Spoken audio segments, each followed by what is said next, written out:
Hello everyone. आज के इस वीडियो में हम शुरुआत करने जा रहे हैं क्लास 10th आईसीएसई का चैप्टर नंबर 6 जो कि है फोटोसिंथेसिस फूड फॉर ऑल, है ना।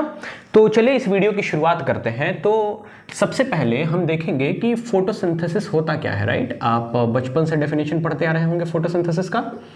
तो अगर मैं बात करूं कि फोटोसिंथेसिस होता क्या है, तो photosynthesis it is a process in which plant cells containing chlorophyll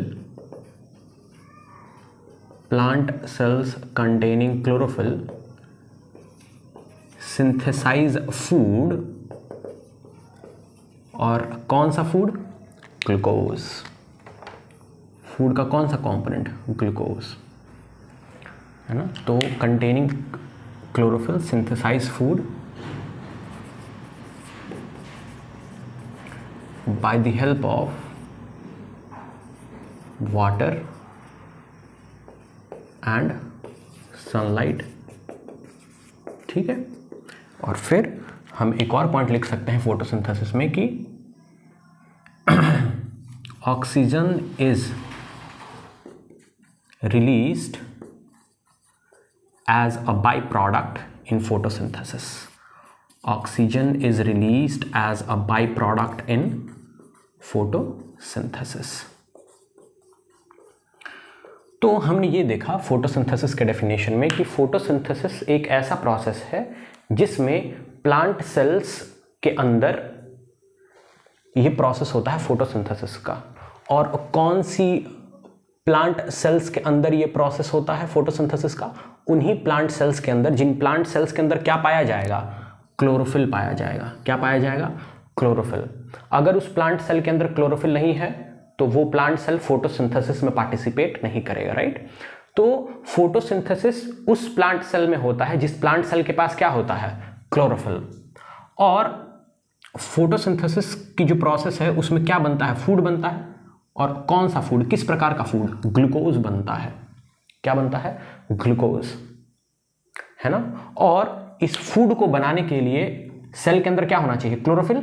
और साथ ही साथ उस सेल के अंदर किसकी सप्लाई जानी चाहिए? वाटर और सनलाइट की। इसका मतलब यह हुआ कि फोटोसिंथेसिस का जो प्रोसेस है उसमें प्लांट फूड बना रहा है ना। और प्लांट का वही हिस्सा फूड बना पाएगा जिस हिस्से के सेल्स में क्या पाया जाएगा? क्लोरोफिल। और उन सेल्स में क्लोरोफिल के साथ साथ और क्या पहुंचना चाहिए? वाटर और सनलाइट, ठीक है। अच्छा, उसके बाद क्या होगा कि जब हमारा फूड बन के तैयार हो जाएगा फोटोसिंथेसिस के प्रोसेस में, तो फूड के साथ साथ यानी कि ग्लूकोज के साथ साथ हमें ऑक्सीजन भी मिलेगा। हमें क्या मिलेगा? ऑक्सीजन भी मिलेगा। और ऑक्सीजन क्या होगा? By product. ऑक्सीजन क्या होगा?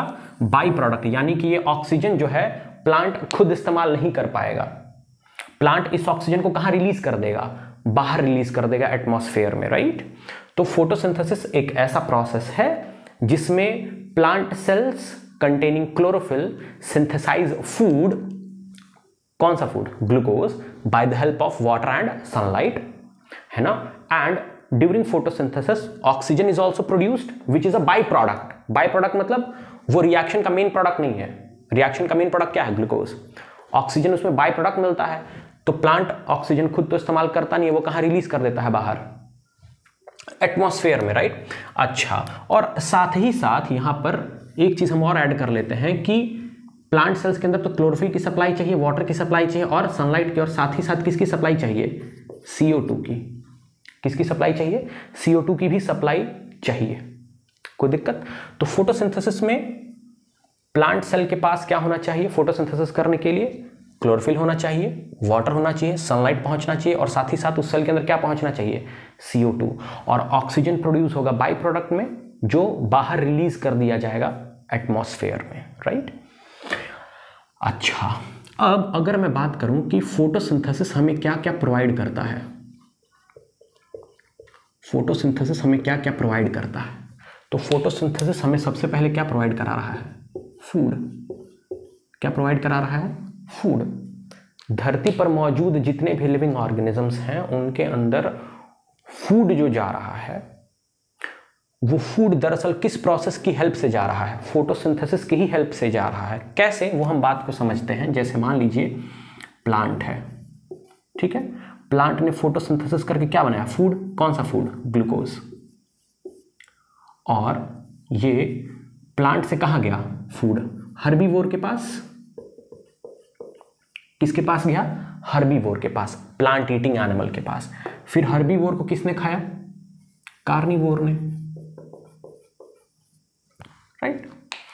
यहां पर प्लांट्स थे, हर्बीवोर के नाम पर हम किसको ले सकते हैं, हर्बीवोर के नाम पर हम ले सकते हैं यहां पर गोट ले लो, कोई बात नहीं। और गोट को एनिमल्स तो कंज्यूम करते हैं, यहां पे हम लायन ले लेते हैं, कोई बात नहीं, लायन हो गया हमारा। तो हमने ये देखा कि जो फूड प्लांट के अंदर था वही फूड किसके अंदर गया, हर्बीवोर के अंदर गया। और फिर हर्बीवोर से यानी कि गोट से वही फूड किसके अंदर गया, कार्निवोर लायन के अंदर गया। इसका मतलब ये हुआ कि अर्थ पर मौजूद जितने भी लिविंग ऑर्गेनिजम्स हैं उनके अंदर जो फूड का ट्रांसपोर्टेशन हो रहा है, फूड का जो ट्रांसफर हो रहा है मेनली ग्लूकोज का, वो किसकी वजह से हो पा रहा है, प्लांट की वजह से हो पा रहा है। और इसीलिए आपके चैप्टर का नाम है फोटोसिंथेसिस फूड फॉर ऑल। अगर प्लांट फोटोसिंथेसिस करेगा तो फिर फूड सबको मिलेगा। अगर प्लांट्स जिस दिन फोटोसिंथेसिस करना बंद कर दिए उस दिन लिविंग ऑर्गेनिजम्स को फूड मिलना भी बंद। ओके, अच्छा, दूसरा, फोटोसिंथेसिस हमें क्या प्रोवाइड कराता है, ऑक्सीजन। ऑक्सीजन, और इसी ऑक्सीजन से, इस ऑक्सीजन को हम क्या करते हैं, ब्रीथ इन। ऑक्सीजन को क्या करते हैं, ब्रीद इन। कौन ब्रीद इन करता है, एनिमल्स।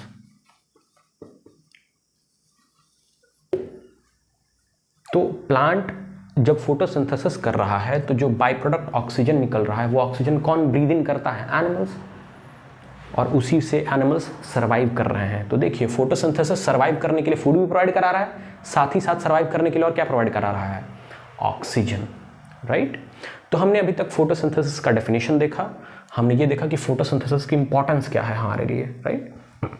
अब बात को जो है आगे बढ़ाते हैं, ठीक है। तो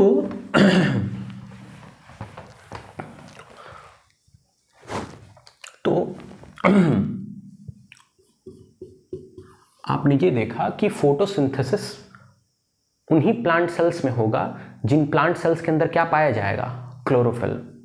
अब सवाल ये है कि प्लांट के किस हिस्से में ये सेल्स पाए जाते हैं जिनके अंदर क्या होता है, क्लोरोफिल। तो उसका जवाब है लीफ। उसका जवाब क्या है, लीफ। इसका मतलब यह है कि प्लांट का जो लीफ है, लीफ की जो सेल्स हैं उनके अंदर क्या पाया जाता है, क्लोरोफिल।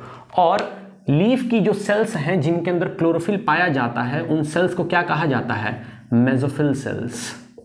क्या कहा जाता है बताइए, मेसोफिल सेल्स। और मेसोफिल सेल्स के अंदर क्या पाया जाता है, क्लोरोफिल। मेसोफिल सेल्स के अंदर क्या पाया जाता है, क्लोरोफिल। तो आपने पढ़ा था कि plant cells which contains chlorophyll. और अब आपको यह बताया जा रहा है कि प्लांट के सिर्फ लीफ वाले हिस्से में वो सेल्स पाई जाती हैं जिनके पास क्या होता है, क्लोरोफिल। और उन सेल्स का नाम क्या है, मेसोफिल सेल्स। इसका मतलब यह हुआ कि प्लांट में कौन सी सेल्स फोटोसिंथेसिस कर पाएंगे, सिर्फ मेसोफिल सेल्स, क्योंकि इन्हीं के पास क्या है, क्लोरोफिल। और ये सेल्स कहां पाई जा रही हैं, लीफ के अंदर, ठीक है। तो चलिए हम लीफ की एनाटॉमी देखते हैं, लीफ का हम इंटरनल स्ट्रक्चर देखते हैं, है ना। हम लीफ का इंटरनल स्ट्रक्चर देखते हैं। सबसे पहले इंटरनल स्ट्रक्चर ऑफ लीफ, ठीक है। तो है ना, अगर मैं बात करूं, ये रहा एक लीफ, ठीक है। और मैंने लीफ को ना यहां से ऐसे कट किया, राइट। मतलब ऐसे लीफ थी, मैंने लीफ को ऐसे कट किया, और अब कट करने के बाद मैं लीफ को सामने से देख रहा हूं ऐसा। तो अब मुझे लीफ कैसा दिखाई देगा, लीफ मुझे कुछ ऐसा दिखाई देगा, ये देखिए।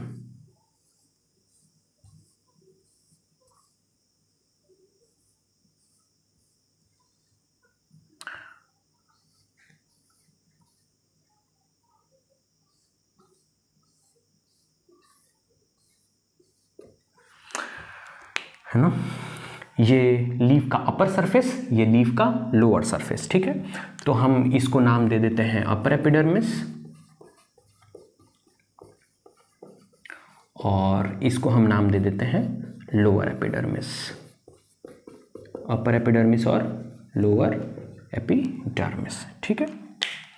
अच्छा जी, आपको यहाँ पर लोअर सरफेस पर आपको ये पोर दिखाई दे रहा होगा, एक छेद दिखाई दे रहा होगा, इसको हम बोलते हैं स्टोमेटल पोर, ठीक है, जिसको कवर करके रखता है एक बीन शेप स्ट्रक्चर, और इस बीन शेप स्ट्रक्चर का नाम है गार्ड सेल। इस बीन शेप स्ट्रक्चर का नाम क्या है? Guard cell. यहाँ पर मैं आपको पोर दिखाने की थोड़ा सा कोशिश भी कर देता हूँ, कोई बात नहीं, यहाँ पर ऐसा, राइट। अच्छा, इसका नाम क्या है? Guard cell. तो टोटल गार्ड सेल की संख्या यहाँ पे कितनी हो गई? 2, ठीक है। एनीवेज, इस पे हम थोड़ा बाद में आएंगे, बट ये देखिए, ये लीफ का अपर सरफेस है, अपर एपिडर्मिस, ये है लोअर एपिडर्मिस, और ये जो लोअर एपिडर्मिस है, यहाँ पर आपको एक पोर दिखाई दे रहा था, एक छेद दिखाई दे रहा था, जिसको कवर कर रहे हैं 2 गार्ड सेल, ठीक है। अच्छा, और एक्स्ट्रा चीज क्या हम देखें अभी, तो एपिडर्मिस के ऊपर एक क्यूटिकल की कवरिंग होती है। किसकी कवरिंग होती है? क्यूटिकल की। और एग्जैक्टली सेम उसी तरीके की क्यूटिकल कवरिंग यहाँ पर भी पाई जाती है, पर वो क्यूटिकल की कवरिंग ऐसे गार्ड सेल के ऊपर नहीं होगी, ठीक है। तो जो लीफ का अपर एपिडर्मिस है और लोअर एपिडर्मिस है, वहां पर अगर आप ध्यान से देखें तो ये अपर एपिडर्मिस की सेल्स हैं, ठीक है। अब बीच में जो सेल्स होंगी, लीफ के बीच में जो सेल्स होंगी, सेंटर में जो सेल्स मौजूद होंगी लीफ के, ये 2 प्रकार से अरेंज्ड होंगी।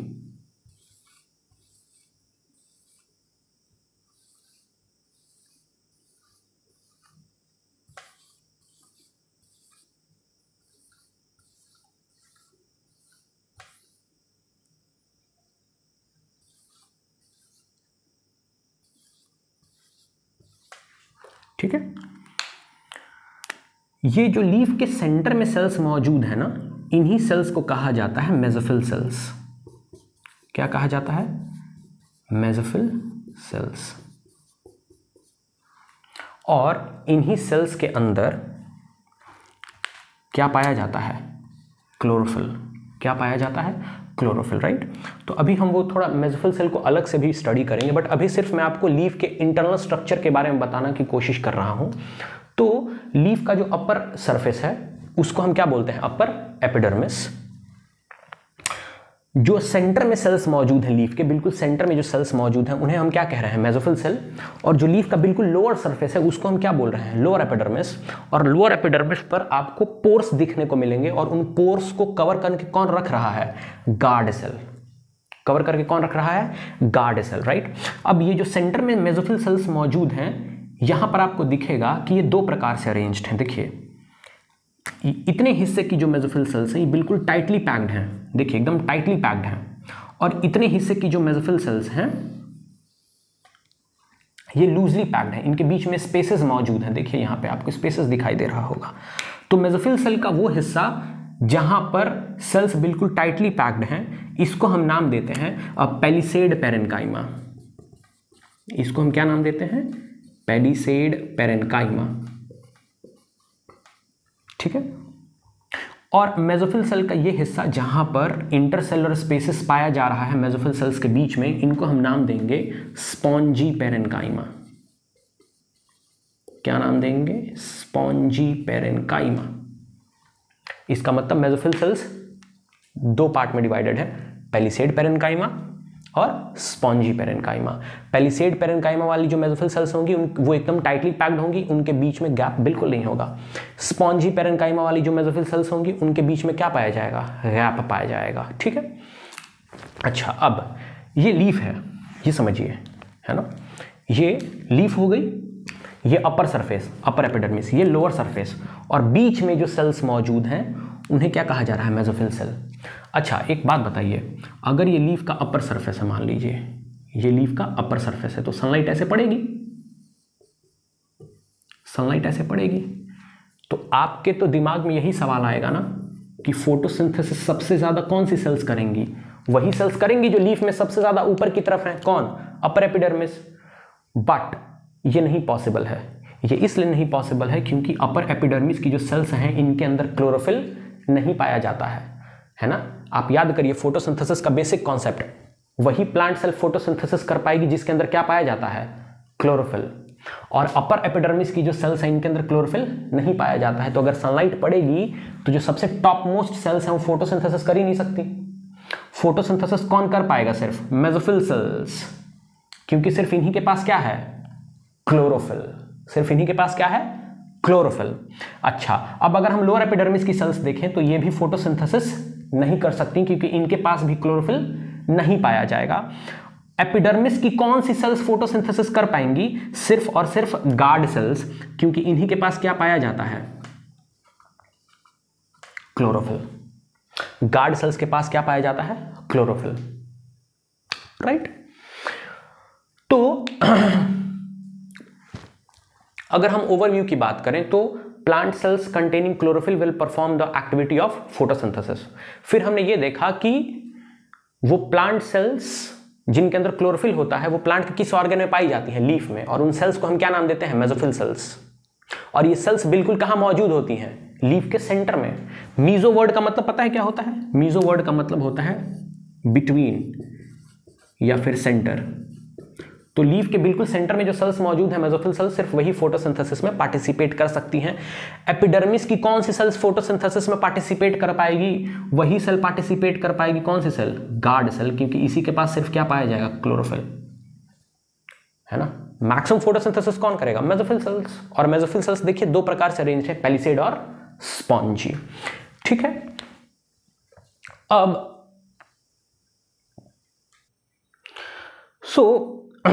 हमारी अपडेटेड नॉलेज ये है कि लीफ का मेसोफिल सेल मैक्सिमम फोटोसिंथेसिस करेगा क्योंकि उस मेसोफिल सेल के अंदर क्या पाया जाता है, क्लोरोफिल पाया जाता है, ठीक है।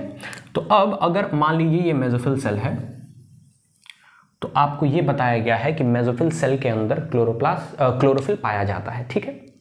अब सवाल ये है कि मेसोफिल सेल में कहां पर क्लोरोफिल पाया जाता है, तो क्लोरोफिल पाया जाता है क्लोरोप्लास्ट के अंदर। क्लोरोप्लास्ट एक प्लांट का सेल ऑर्गेनल है ना।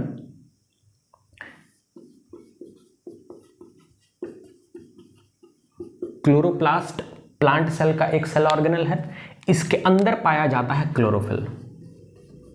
इसके अंदर क्या पाया जाता है, क्लोरोफिल, है ना। तो अब हम क्लोरोप्लास्ट का स्ट्रक्चर ड्रॉ करके देखते हैं। तो देखिए क्लोरोप्लास्ट जो सेल ऑर्गेनल है वो डबल मेम्ब्रेनस स्ट्रक्चर है। कैसा स्ट्रक्चर है, डबल मेम्ब्रेनस, ये डबल मेम्ब्रेन का बना हुआ स्ट्रक्चर। और इस क्लोरोप्लास्ट के अंदर कॉइन लाइक स्ट्रक्चर्स पाए जाते हैं कुछ इस प्रकार से, है ना। इन कॉइन लाइक स्ट्रक्चर्स को क्या कहा जाता है, थाइलाकॉइड। इन कॉइन लाइक स्ट्रक्चर्स को क्या कहा जाता है, थाइलाकॉइड, राइट। अच्छा, और कुछ ऐसे इलोंगेटेड स्ट्रक्चर्स भी पाए जाते हैं कॉइन लाइक स्ट्रक्चर्स के साथ साथ। इन स्ट्रक्चर्स को क्या नाम दिया जाता है, स्ट्रोमा लैमेली, स्ट्रोमा लैमेली, ठीक है।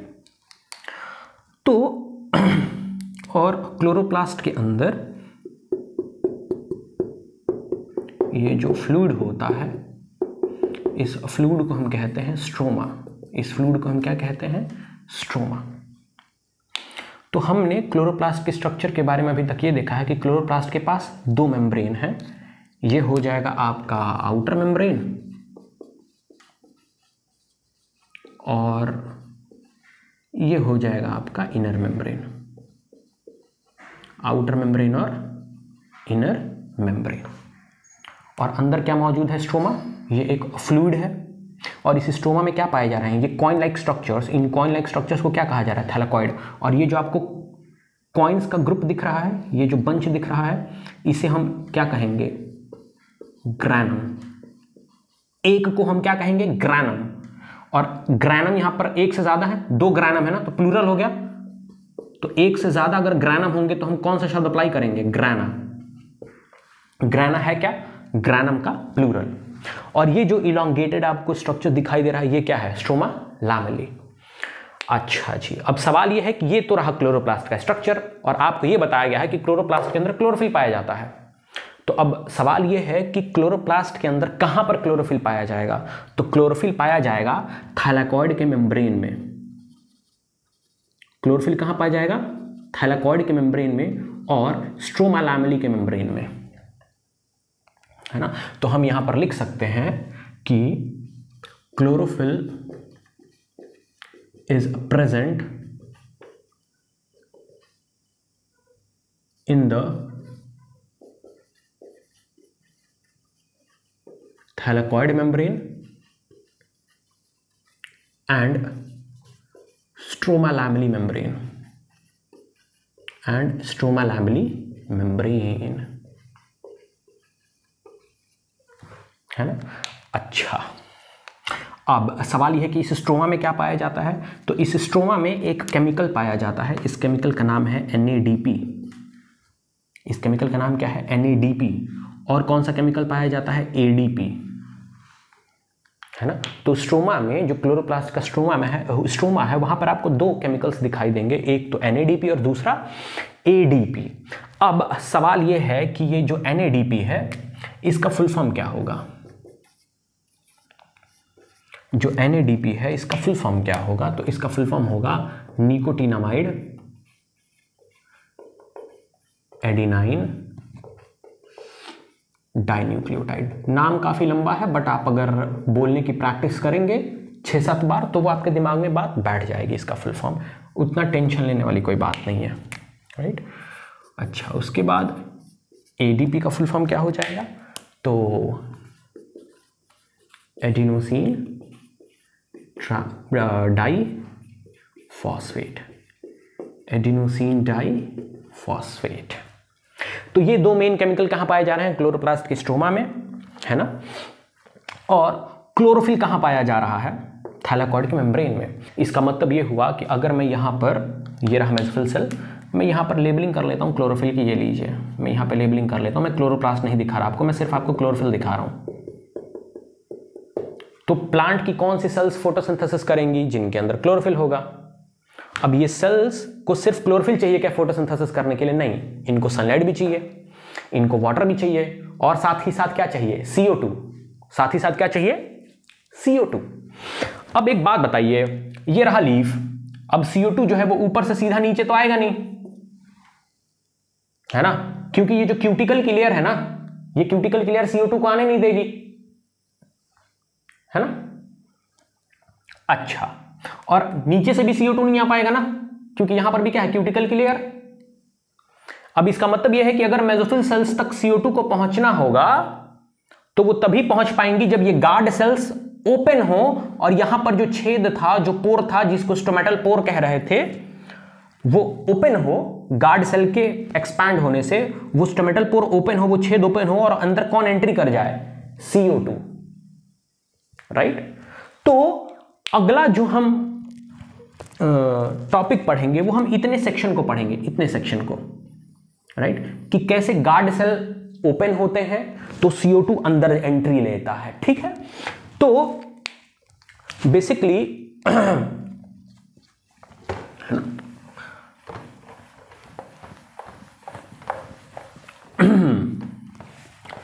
अब हम जो हेडिंग पढ़ेंगे वो हम हेडिंग पढ़ेंगे स्टोमेटा क्या होता है। स्टोमेटा, स्टोमेटा होता क्या है, ठीक है। तो स्टोमेटा नहीं कह सकते हम इसको, और परफेक्टली हम नाम देते हैं और स्पेसिफिकली हम नाम दे सकते हैं स्टोमेटल अपैरेटस। हम सबसे पहले ये देखेंगे कि स्टोमेटल अपैरेटस क्या होता है। तो स्टोमेटल अपैरेटस पता है कैसे बनता है?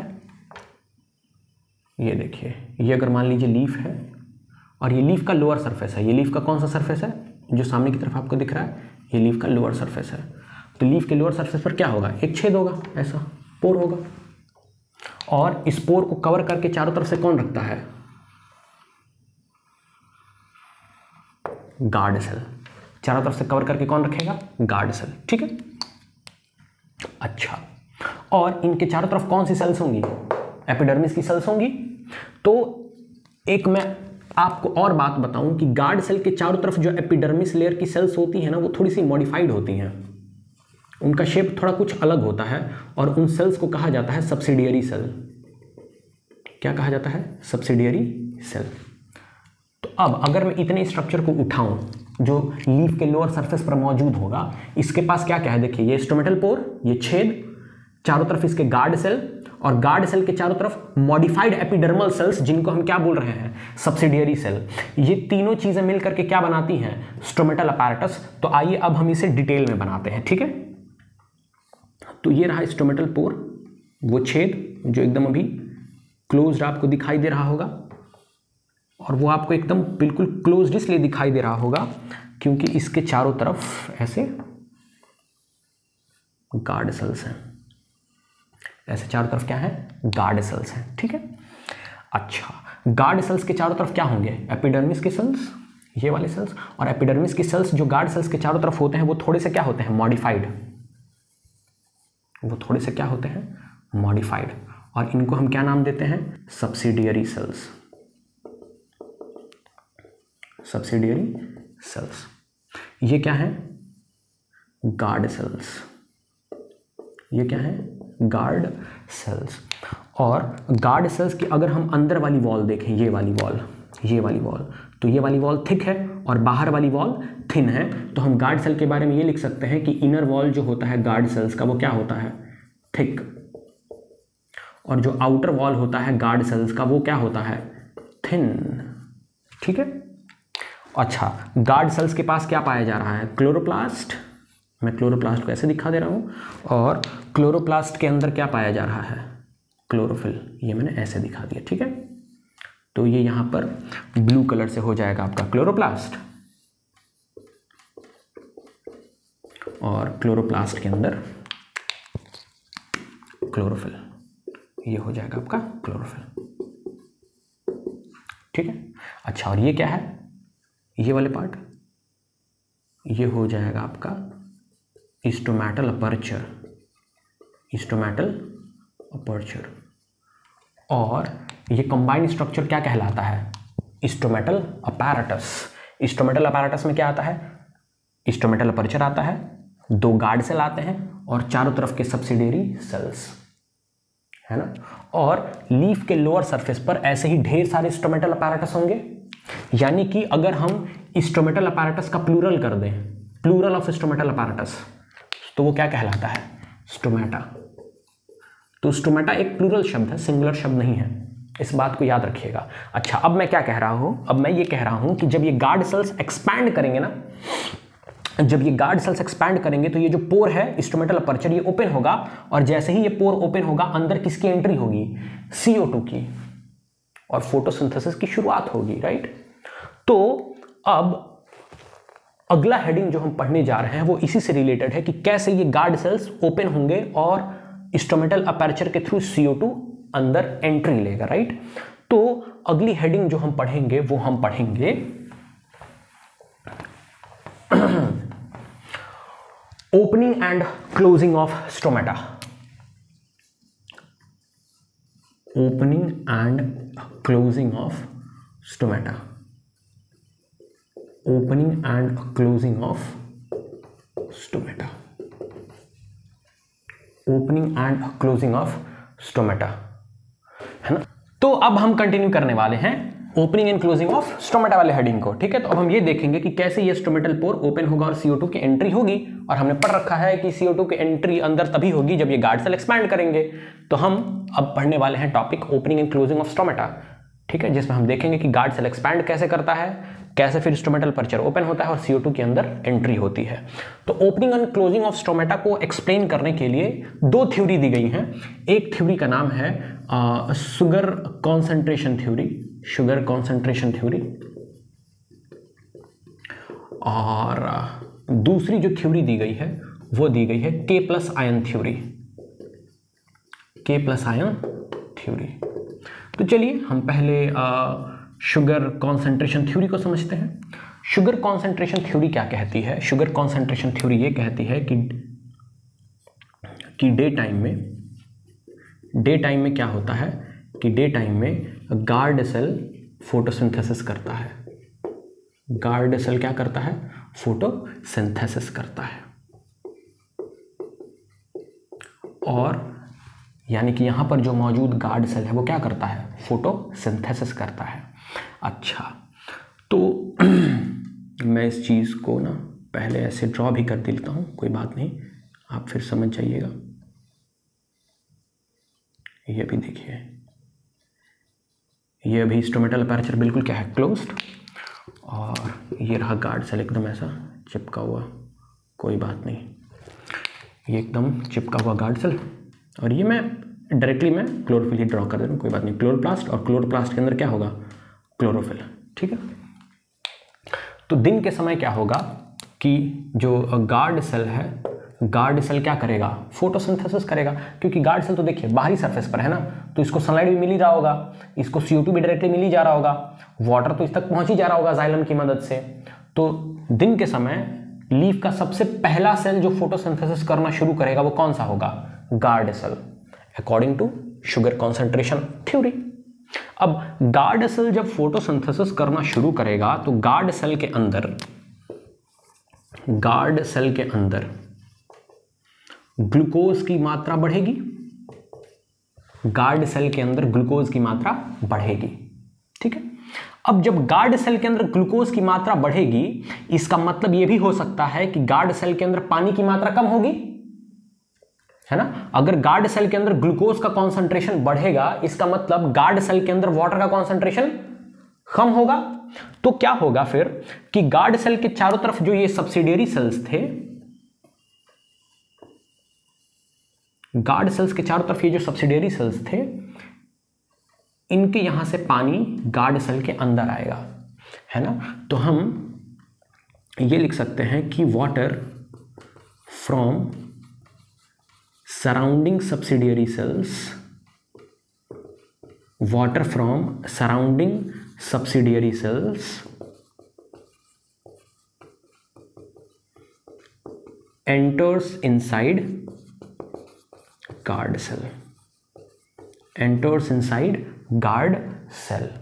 अच्छा, जब वाटर गार्ड सेल के अंदर एंटर करना शुरू करेगा सब्सिडियरी सेल से, तो ये गार्ड सेल क्या करेंगे? एक्सपैंड। और जब ये गार्ड सेल एक्सपैंड करेंगे तो ये जो स्टोमेटल अपर्चर है बिल्कुल क्या हो जाएगा? ओपन। देखिए कैसे, इसको नहीं यहां पे ड्रॉ कर लेते हैं, ज्यादा अच्छा बनेगा। थोड़ा डायग्राम में हाथ तंग है मेरा, बट समझने के लिए तो ठीक ठाक बना लेते हैं हम। ये रहा गार्ड सेल, ये देखिए गार्ड सेल कंप्लीटली टाइट हो चुका है, क्योंकि सब्सिडियरी सेल्स से पानी इसके अंदर आ चुका है।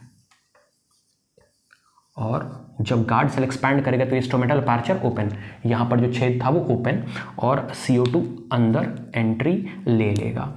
ठीक है, तो यहां पर हम ये बोल सकते हैं कि ये हमारा स्टोमेटल अपैरेटस क्लोज्ड था, या स्टोमेटा हमारा क्लोज्ड था, और ये हमारा stomatal apparatus open, stomatal apparatus open, है ना। और ये हमने क्या ड्रॉ कर दिया है? क्लोरोप्लास्ट, और जहां क्लोरोप्लास्ट होगा वहां क्लोरोफिल तो होगा ही। ठीक है, ये स्टोमेटल अपर्चर बिल्कुल ओपन। तो ये आपने पढ़ा शुगर कॉन्सेंट्रेशन थ्योरी, जो ये बताती है कि कैसे ग्लूकोज की मात्रा बढ़ने से गार्ड सेल के अंदर पानी सब्सिडियरी सेल से गार्ड सेल के अंदर एंट्री लेता है, जिससे कि फिर स्टोमेटल अपर्चर ओपन हो जाता है गार्ड सेल के एक्सपेंशन से। ये शुगर कॉन्सेंट्रेशन थ्योरी के हिसाब से है। ये सबसे पुरानी थ्योरी है, ये ओल्ड थ्योरी है। स्टोमेटा के ओपन और क्लोज होने के लिए जो सबसे पहली थ्योरी दी गई थी, यही दी गई थी, शुगर कॉन्सेंट्रेशन थ्योरी। उसके हिसाब से ये सारे इवेंट्स होते हैं। अच्छा, इन एब्सेंस ऑफ लाइट, अगर लाइट नहीं रहेगी तो क्या होगा? इन एब्सेंस ऑफ लाइट, या फिर हम यहां पर लिख सकते हैं कि ड्यूरिंग नाइट। नाइट के समय क्या होता है? नाइट के समय में क्या होता है कि ये जो ग्लूकोज बना हुआ था गार्ड सेल के अंदर, ये ग्लूकोज वापस से कहाँ जाता है? सब्सिडियरी सेल के अंदर। और जब ग्लूकोज वापस से सब्सिडियरी सेल के अंदर जाएगा तो सब्सिडियरी सेल के अंदर वाटर का कॉन्सेंट्रेशन ड्रॉप होगा। तो जब गार्ड सेल के अंदर ग्लूकोज ट्रांसपोर्ट होगा, सॉरी, गार्ड सेल से जब सब्सिडियरी सेल के अंदर ग्लूकोज ट्रांसपोर्ट होगा तो गार्ड सेल के अंदर सब्सिडियरी सेल के अंदर वाटर का कॉन्सेंट्रेशन ड्रॉप होगा, और जब सब्सिडियरी सेल के अंदर वाटर का कॉन्सेंट्रेशन ड्रॉप होगा ग्लूकोज के ट्रांसपोर्टेशन की वजह से, तो फिर वाटर जो है गार्ड सेल से कहाँ आएगा, सब्सिडियरी सेल के अंदर आएगा, और जब गार्ड सेल से वाटर सब्सिडियरी सेल के अंदर आएगा तो गार्ड सेल फिर कॉन्स्ट्रिक्ट होगा और ये स्टोमेटल अपर्चर बंद हो जाएगा। तो नाइट के समय क्या होता है कि नाइट के समय सबसे पहला इवेंट क्या होगा, glucose gets transported to surrounding subsidiary cells, है ना, सराउंडिंग वाले सब्सिडियरी सेल में ये ग्लूकोज चला गया। अब क्या होगा फिर, है ना, दूसरा पॉइंट क्या होगा फिर, मैं यहां पे लिख दे रहा हूं, राइट, थोड़ा सा ऊपर। दूसरा पॉइंट क्या होगा अब कि जब सब्सिडियरी सेल के अंदर ग्लूकोज का कॉन्सेंट्रेशन बढ़ेगा रात के वक्त, तो पानी गार्ड सेल से कहाँ आएगा, सब्सिडियरी सेल के अंदर। तो फिर हम ये लिख सकते हैं कि water moves from guard cell to subsidiary cell, guard cell to subsidiary cell, ठीक है। फिर अगला स्टेप क्या होगा बताओ, जब वाटर कॉन्सेंट्रेशन ड्रॉप हो गया गार्ड सेल से तो वापस गार्ड सेल अपनी नॉर्मल पोजीशन में आ जाएगा, जिसकी वजह से स्टोमेटल अपर्चर क्या हो जाएगा, क्लोज। तो अगला स्टेप क्या हो जाएगा फिर, stomatal aperture closed due to contraction of guard cells. तो ये था opening and closing of stomata according to sugar concentration theory, जो कि ओल्ड थ्योरी है। जो सबसे लेटेस्ट थ्योरी है जो opening and closing of stomata को एक्सप्लेन करती है, वो थ्योरी है K+ आयन थ्योरी। तो ये जो K+ आयन थ्योरी है, ये न्यू थ्योरी है opening and closing of stomata को एक्सप्लेन करने के लिए। अब आइए हम ये सीखते हैं कि इसके हिसाब से क्या होता है, ठीक है। तो अब हम जो थ्योरी पढ़ने जा रहे हैं वो हम पढ़ने जा रहे हैं K+ आयन थ्योरी, ठीक है। अब हम पढ़ने जा रहे हैं K+ आयन थ्योरी। अब इसके हिसाब से क्या होता है आइए हम देखते हैं। तो मुझे डायग्राम को मिटाना नहीं चाहिए था, कोई नहीं, फिर से बनाना पड़ रहा है।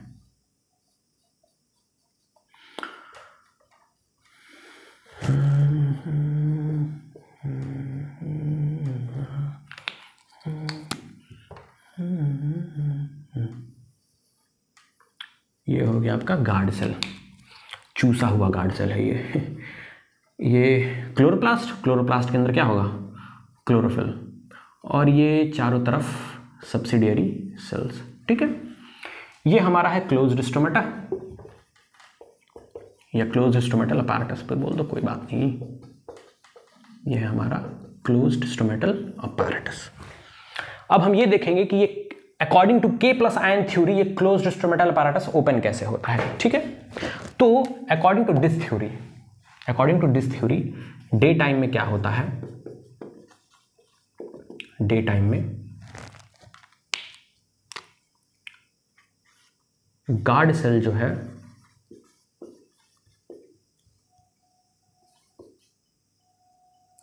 स्पेंड्स खर्च करना, guard cell spends ATP for the intake of K+ ion from the subsidiary cell. तो दिन के समय में क्या होता है कि दिन के समय में ये जो गार्ड सेल है ना, ये गार्ड सेल ATP खर्च करता है। क्या खर्च करता है, ATP। और जब ATP खर्च करता है तो ATP खर्च इसलिए करता है ताकि सब्सिडियरी सेल से K+ आयन कहाँ एंट्री कर जाए, गार्ड सेल के अंदर, है ना। तो according to K+ ion theory दिन के समय में क्या होता है कि जो गार्ड सेल होता है वो ATP खर्च करता है, एनर्जी खर्च करता है। आपको तो पता है ATP क्या होता है, एनर्जी करेंसी ऑफ सेल। तो गार्ड सेल ATP यानी कि एनर्जी खर्च करेगा और एनर्जी खर्च करके सब्सिडियरी सेल से अपने अंदर किसकी कॉन्सेंट्रेशन को बढ़ाएगा, K प्लस आयन की कॉन्सेंट्रेशन को बढ़ाएगा। अब एक बात बताइए, अगर गार्ड सेल के अंदर K प्लस आयन का कॉन्सेंट्रेशन बढ़ेगा तो इसका मतलब फिर से वही बात हो गई, वाटर का पोटेंशियलिटी, वाटर का कॉन्सेंट्रेशन गार्ड सेल के अंदर कम होगा, तो फिर वाटर सब्सिडियरी सेल से कहाँ एंट्री कर जाएगा? गार्ड सेल के अंदर। तो फिर अगला पॉइंट क्या होगा कि inside guard cell water concentration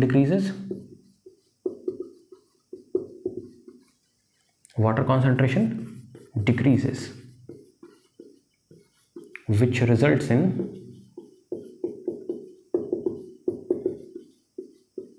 transfer of water from subsidiary cell to guard cell. ठीक है, तो पानी जो है सब्सिडियरी सेल से कहाँ आएगा? गार्ड सेल के अंदर, और फिर क्या होगा? गार्ड सेल एक्सपैंड करेगा, फिर guard cell expands and stomata opens. ठीक है, तो ओपन स्टोमेटा फिर से बनाए क्या? ये लो, ये थोड़ा रफली ड्रॉ कर लेते हैं, कोई बात नहीं। ठीक है, और ये बेचारे आसपास के सब्सिडियरी सेल्स, ये क्लोरोप्लास्ट के अंदर क्लोरोफिल, ये स्टोमेटल अपर्चर, ये ओपन स्टोमेटा हो गया। ठीक है, अब रात के समय क्या होगा? रात के समय ये होगा कि जो K plus ion subsidiary cell से गार्ड सेल के अंदर आया था ना, वो वापस लौटेगा। रात के समय K plus ion guard cell से वापस कहाँ लौटेगा? सब्सिडियरी सेल में लौटेगा। तो इसका मतलब फिर ये हो जाएगा कि K प्लस आयन की मात्रा सब्सिडियरी सेल में बढ़ जाएगी, और अगर K प्लस आयन की मात्रा सब्सिडियरी सेल में बढ़ेगी तो फिर वाटर गार्ड सेल से कहाँ आएगा? सब्सिडियरी सेल में। और जैसे ही गार्ड सेल से वाटर सब्सिडियरी सेल में आएगा, गार्ड सेल वापस कॉन्ट्रैक्ट करेगा और स्टोमेटल अपर्चर क्लोज्ड, है ना। तो हम अब ये देखने वाले हैं कि नाइट टाइम में क्या होता है, नाइट टाइम में क्या होता है। तो ड्यूरिंग नाइट के वक्त क्या होगा? K plus ion returns back to subsidiary cell. K plus ion returns back to subsidiary cell. K plus ion वापस कहाँ जाएगा? सब्सिडियरी सेल में। और अगर K plus ion subsidiary cell में वापस जाएगा तो फिर क्या होगा? Water comes out of guard cell and enters inside subsidiary cells। अब क्या होगा फिर? गार्ड सेल क्या हो जाएगा? गार्ड सेल हो जाएगा कॉन्ट्रैक्ट, और गार्ड सेल अगर कॉन्ट्रैक्ट होगा तो स्टोमेटा क्या हो जाएगा? क्लोज्ड। स्टोमेटा क्या हो जाएगा? क्लोज्ड। तो according to both the theories, ये स्टोमेटल अपर्चर कब ओपन होगा? दिन में। स्टोमेटल अपर्चर कब ओपन होगा? दिन में। और जब स्टोमेटल अपर्चर दिन में ओपन होगा तो CO2 के अंदर एंट्री होती है ना। तो CO2 की जो एंट्री होगी, यानी कि मेसोफिल सेल तक, देखो मेसोफिल सेल तक सनलाइट तो आ रही है, क्लोरोफिल उसके पास पहले से है। वाटर मेसोफिल सेल तक कौन पहुंचा रहा है? प्लांट के अंदर मौजूद जाइलम। पहुंचना सिर्फ किसको था? CO2 को। CO2 कहां से आएगा? एटमॉस्फेयर से। और एटमॉस्फेयर से CO2 लीफ के मेसोफिल सेल तक किस वक्त पहुंचेगा? दिन के समय, क्योंकि दिन के समय ही स्टोमेटल अपर्चर क्या होगा? ओपन होगा। ओके, तो हमने opening and closing of stomata को देख लिया, और वो हमने इसलिए पढ़ा क्योंकि स्टोमेटा का ओपन होना जरूरी है, तभी मेसोफिल सेल तक क्या पहुंचेगा? अंदर CO2। ठीक है, अब हम अपनी बात को आगे बढ़ाते हैं। ठीक है, तो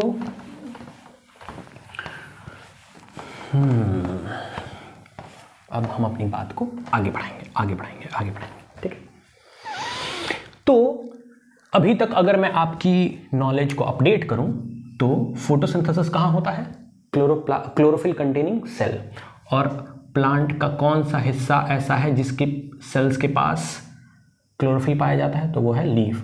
और लीफ की जो सेल्स फोटोसिंथेसिस करती हैं उन्हें क्या नाम दिया जाता था? Mesophyll cells.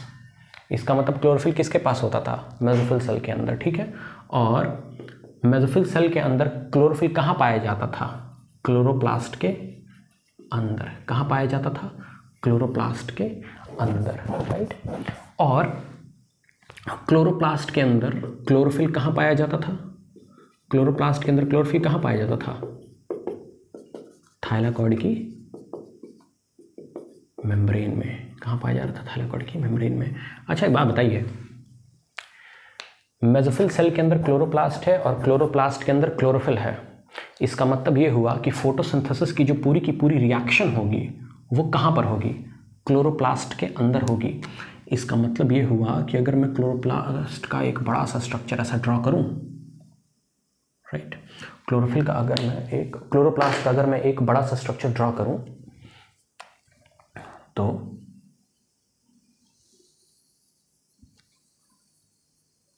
ये डबल मेम्ब्रेनस स्ट्रक्चर, ठीक है।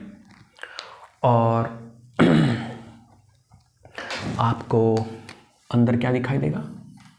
कॉइन लाइक स्ट्रक्चर्स, जिनको हम क्या बोलते हैं? थाइलाकॉइड, ठीक है। और ये ऐसे इलॉन्गेटेड मेम्ब्रेनस स्ट्रक्चर जिसको हम स्ट्रोमा लामेली बोल रहे थे, और ये थाइलाकॉइड। थाइलाकॉइड के पाइल को क्या बोल रहे थे हम? ग्रैनम। ढेर सारे ग्रैनम को हम क्या बोल रहे थे? ग्रैना। ये क्या हो जाएगा? स्ट्रोमा लामेली। बाहर की तरफ क्या है? स्ट्रोमा। बाहर की तरफ जो फ्लूइड है उस फ्लूइड का नाम क्या है? स्ट्रोमा। चलिए एक बार फिर से लेबलिंग कर लेते हैं, कोई बात नहीं, थोड़ी बहुत लेबलिंग तो कर लेते हैं। यह है आउटर मेम्ब्रेन ओम, यह है इनर मेम्ब्रेन ईम, और ये जो अंदर फ्लूइड है इस फ्लूइड का नाम क्या है? स्ट्रोमा, है ना। और इस फ्लूइड के अंदर दो केमिकल पाए जा रहे थे। एक पाया जा रहा था NADP, nicotinamide adenine dinucleotide phosphate, और एक केमिकल पाया जा रहा था ADP, एडेनोसिन डाइफॉस्फेट, ठीक है। ये क्या था? थाइलाकॉइड। ये क्या था? स्ट्रोमा लामेली, है ना। तो एक बात बताइए, अगर और ये रहा क्लोरोफिल का मॉलिक्यूल, ये रहा क्लोरोफिल का मॉलिक्यूल। तो एक बात बताइए, ये रहा क्लोरोप्लास्ट का स्ट्रक्चर, ये पूरा स्ट्रक्चर किसका है? क्लोरोप्लास्ट का। और क्लोरोप्लास्ट के अंदर क्या मौजूद है? क्लोरोफिल। इसका मतलब ये हुआ कि फोटोसिंथेसिस की जो पूरी की पूरी रिएक्शन है वो कहां पर होगी? क्लोरोप्लास्ट के अंदर ही तो होगी। कहां पर होगी? क्लोरोप्लास्ट के अंदर होगी, है ना। इसका मतलब CO2 की भी सप्लाई कहां आएगी? क्लोरोप्लास्ट के अंदर। सनलाइट भी कहां आएगा? क्लोरोप्लास्ट के अंदर। वाटर भी कहां आएगा? क्लोरोप्लास्ट के अंदर। पूरी की पूरी जो फोटोसिंथेसिस की रिएक्शन वो कहां होगी? क्लोरोप्लास्ट के अंदर ही होगी, क्योंकि फोटोसिंथेसिस कराने के लिए जो मेन केमिकल है क्लोरोफिल वो कहाँ पाया जा रहा है? क्लोरोप्लास्ट के अंदर। अब मैं अगर आपको बताऊं कि जो फोटोसिंथेसिस की रिएक्शन होती है, फोटोसिंथेसिस की जो रिएक्शन होती है ना, वो दो पार्ट्स में होती है। कितने पार्ट्स में होती है? दो पार्ट्स में। एक पार्ट को हम बोलते हैं लाइट रिएक्शन और दूसरे पार्ट को हम बोलते हैं डार्क रिएक्शन। दूसरे पार्ट को हम क्या बोलते हैं? डार्क रिएक्शन, ठीक है। अच्छा, लाइट रिएक्शन और डार्क रिएक्शन। डार्क रिएक्शन को हम एक और नाम देते हैं carbon fixation reaction. Carbon fixation reaction, या फिर हम इसको एक और तीसरा नाम देते हैं light independent reaction. Light independent reaction, light independent reaction, okay. अब आगे बढ़ते हैं। मैंने कहा कि फोटोसिंथेसिस दो पार्ट में होगा, लाइट रिएक्शन और डार्क रिएक्शन। तो अब आप तो समझ गए होंगे कि ये जो लाइट रिएक्शन वाला पार्ट है इसके लिए किसकी रिक्वायरमेंट होगी? सनलाइट। इसका मतलब ये हुआ कि पूरा का पूरा फोटोसिंथेसिस होने के लिए सनलाइट की जरूरत नहीं है। फोटोसिंथेसिस का सिर्फ लाइट रिएक्शन वाला पार्ट करवाने के लिए सनलाइट की आवश्यकता है, पूरा फोटोसिंथेसिस कराने के लिए नहीं। बात समझ में आई? अच्छा, अब सवाल यह है कि फिर लाइट रिएक्शन वाला जो हिस्सा है फोटोसिंथेसिस का, जिसमें सनलाइट की रिक्वायरमेंट है, ये रिएक्शन होगी कहाँ? तो ये रिएक्शन होगी थैलाकोइड के मेम्ब्रेन पर और स्ट्रोमा लामेली के मेम्ब्रेन पर, क्योंकि स्ट्रोमा लामेली के मेम्ब्रेन पर भी क्लोरोफिल था मौजूद, है ना। तो लाइट रिएक्शन कहां पर होगी? लाइट रिएक्शन होगी थैलाकोइड के मेम्ब्रेन में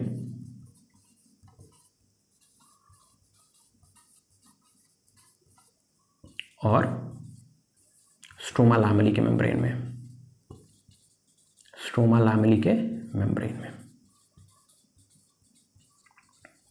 ठीक है, क्योंकि क्लोरोफिल इन्हीं के मेम्ब्रेन में है। तो जाहिर सी बात है सनलाइट की रिक्वायरमेंट, लाइट रिएक्शन में जो सनलाइट होगा वो यहीं पर आएगा, क्योंकि क्लोरोफिल इन्हीं के पास है। तो लाइट रिएक्शन भी कहाँ होगी? थैलाकोइड के मेम्ब्रेन में और स्ट्रोमा लामेली के मेम्ब्रेन में। अच्छा, इस रिएक्शन के होने का फायदा क्या है? इस रिएक्शन के होने का फायदा ये है कि इस रिएक्शन में दो प्रकार के केमिकल बनेंगे। कितने प्रकार के केमिकल बनेंगे? दो प्रकार के केमिकल बनेंगे, और वो केमिकल हैं, एक केमिकल है ATP और दूसरा केमिकल है NADPH। दूसरा केमिकल है NADPH, है ना। और ये ATP कैसे बनेगा? जब ADP के साथ क्या जुड़ जाएगा? एक इनऑर्गेनिक फॉस्फेट ग्रुप। और NADPH कब बनेगा? जब NADP के साथ क्या जुड़ जाए? हाइड्रोजन जुड़ जाए, हाइड्रोजन आयन जुड़ जाए, ठीक है।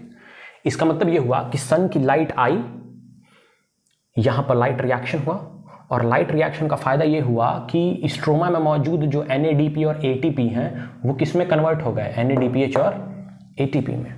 तो ये तो लाइट रिएक्शन का मेन प्रोडक्ट है, ATP और NADPH। और साथ ही साथ एक और चीज प्रोड्यूस होती है, वो है ऑक्सीजन। कैसे होगा वो हम आगे बात करेंगे, बट जो फोटोसिंथेसिस का लाइट रिएक्शन वाला पार्ट है, जिसमें सनलाइट सिर्फ पार्टिसिपेट करता है ज्यादातर, उसमें प्रोडक्ट में हमें क्या मिलेगा? ATP, NADPH और ऑक्सीजन, ठीक है, ओके। अब डार्क रिएक्शन वाला जो पार्ट है फोटोसिंथेसिस का, इसमें क्या होगा? कार्बन फिक्सेशन होगा। कार्बन फिक्सेशन मतलब CO2 का ग्लूकोज में कन्वर्ट होना। CO2 फिक्स हो गया, यानी कि CO2 का फॉर्म चेंज हो गया। CO2 किस में कन्वर्ट हो गया? ग्लूकोज में। और CO2 के ग्लूकोज में कन्वर्ट होने के लिए जाहिर सी बात है किसकी आवश्यकता पड़ेगी? दो चीज़ों की आवश्यकता पड़ेगी, एक तो NADPH की और दूसरे ATP की। अब वो कैसे, वो हम आगे देखेंगे, बट फिलहाल ये समझ लीजिए कि फोटोसिंथेसिस का जो डार्क रिएक्शन वाला पार्ट है उसमें ATP और NADPH की आवश्यकता पड़ेगी, और ये वही दो प्रोडक्ट हैं जो कहाँ बने थे? लाइट रिएक्शन में, ठीक है। तो अगर हम ध्यान से देखें तो CO2 जब ग्लूकोज में कन्वर्ट हो रहा है ना, तो उस वक्त सनलाइट की जरूरत नहीं है, लेकिन सनलाइट की वजह से जो प्रोडक्ट्स बने हुए हैं उनकी आवश्यकता है। इसका मतलब यह हुआ कि डार्क रिएक्शन जो है वो डायरेक्टली सनलाइट पर डिपेंड नहीं है, वो डायरेक्टली सनलाइट पर डिपेंड नहीं है, लेकिन सनलाइट की मदद से जो बनाए गए प्रोडक्ट्स हैं उनके ऊपर तो डिपेंड है।